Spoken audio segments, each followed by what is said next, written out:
क्या आपने कभी सोचा है कि हम सारा दिन काम करते हैं, खाते हैं, पीते हैं, थक जाते हैं, लेकिन फिर भेदल के अंदर एक खालीपन क्यों रहता है? ये सवाल किसी फलसफी का नहीं, ये सवाल हर आम इंसान का है। कुरान कहता है और मैंने उसमें अपनी रूह फूंकी, तो सवाल यह है अगर जिस्म को खुराक चाहिए तो रूह को क्या चाहिए? आइए बिल्कुल सादा जबान में समझते हैं भाइयों। इंसान को समझने के लिए कोई बड़ी किताब नहीं चाहिए, सिर्फ मोबाइल फोन देख लीजिए।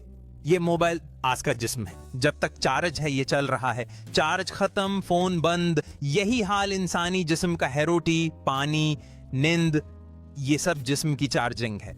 लेकिन जरा सोचें, अगर मोबाइल नया हो, महंगा हो, फुल चार्ज हो, मगर इसमें सिम कार्ड ना हो तो क्या फायदा? बस एक खिलौना। यही फर्क है जिस्म और रूह में। जिस्म ए मोबाइल, रूह है सिग्नल कंक्शन। जिस्म जमीन से आया है, जमीन की चीजों से जिंदा रहता है। रूह आसमान से आई है और आसमानी चीज से जिंदा रहती है। अब सवाल यह है, जो आदमी अनपढ़ है, जो मजदूर है, जो किसान है, जो दिन भर मेहनत करता है, वह अपनी रूह को कैसे जिंदा रखे? इस्लाम उसके लिए 3 आसान रास्ते देता है। उसूल नंबर 1, हलाल कमाई सबसे बड़ी इबादत। पसीना बहाकर कमाता है और हराम से बचता है। जब एक दुकानदार झूठ नहीं बोलता, दूध में पानी नहीं मिलाता। ये सब क्या है? ये रूह की खुराक है। हदीस का मफहूम है, इबादत के 10 हिस्से हैं, 9 हिस्से हलाल रोजी में हैं। यानी तुम दुकान पर हो लेकिन इबादत में हो, तुम खेत में हो लेकिन इबादत में हो। उसूल नंबर 2, नमाज, हाजिरी लगवाना। नमाज को मुश्किल न बनाएं, बस हाजिरी समझ लें। दिन में 5 बार अल्लाह के सामने खड़े होकर कहना, या अल्लाह मैं हाजिर हूं, मैं भागा हुआ बंदा नहीं हूं। चंद मिनट रूह को ऐसा चार्ज देते हैं जैसे मोबाइल फास्ट चार्ज हो जाए। इस्लाम हमें सिखाता है कि हमारी मेहनत और इबादत एक साथ चलते हैं और यह हमारी रूह को जिंदा रखता है। हमारी मेहनत से मिली रोजी ना सिर्फ हमारे लिए बल्कि हमारी आत्मा की भी परवाह करती है। हर एक कार्य में इबादत का एहसास होना चाहिए। जब हम अपनी रोजी में ईमानदारी लाते हैं और नमाज को नियमित रूप से पढ़ते हैं तो हमारी रूह मजबूत होती है।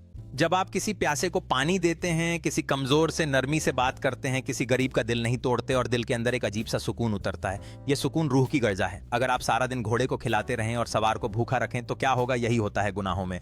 तरक्की क्या है? घोड़े को नहीं, सवार को ताकतवर बनाना। सवार ताकतवर कैसे बनता है? सच बोलकर, हलाल खाकर और अल्लाह के आगे झुककर। जब आप सच्चाई को अपनाते हैं और एक दूसरे के साथ मिलकर अपने विश्वास को मजबूत करते हैं तो रूह की ताकत बढ़ती है। आपकी रूह को सुकून मिलता है जब आप सच्ची बात करते हैं और अपने प्रियजनों के साथ समय बिताते हैं।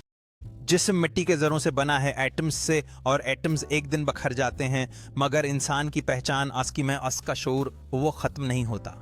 यही तो रूह है। साइंस जिस्म को समझा देती है, ये बता देती है कि हड्डियां कैसे बनती हैं, दिल कैसे धड़कता है और सांस कैसे चलती है, मगर रूह आसे साइंस नाप नहीं सकती, तुल नहीं सकती। और यहाँ इस्लाम बोलता है, इस्लाम कहता है जिस्म भी हक है और रूह भी हक है। साइंस जिस्म की वजाहत करती है, साइंस रूह को नहीं समझा पाती, और इस्लाम जिस्म और रूह दोनों की हकीकत बता देता है। दीन कोई मुश्किल फलसफा नहीं, दीन फितरत है। आम आदमी भी वली बन सकता है। शर्त सिर्फ ये है, जिस्म के साथ रूह को भी जिंदा रखा जाए। याद रखिए, जिस्म कब्र में जाएगा, रूह अल्लाह के पास जाएगी। आज फैसला कर लें कि हम सिर्फ जिस्म नहीं रूह भी बनाएंगे। तो अगर यह बात दिल को लगी हो तो काजी टीवी 591 की इस वीडियो को किसी एक इंसान तक जरूर पहुंचाइए। शायद किसी की रूह आज जिंदा हो जाए।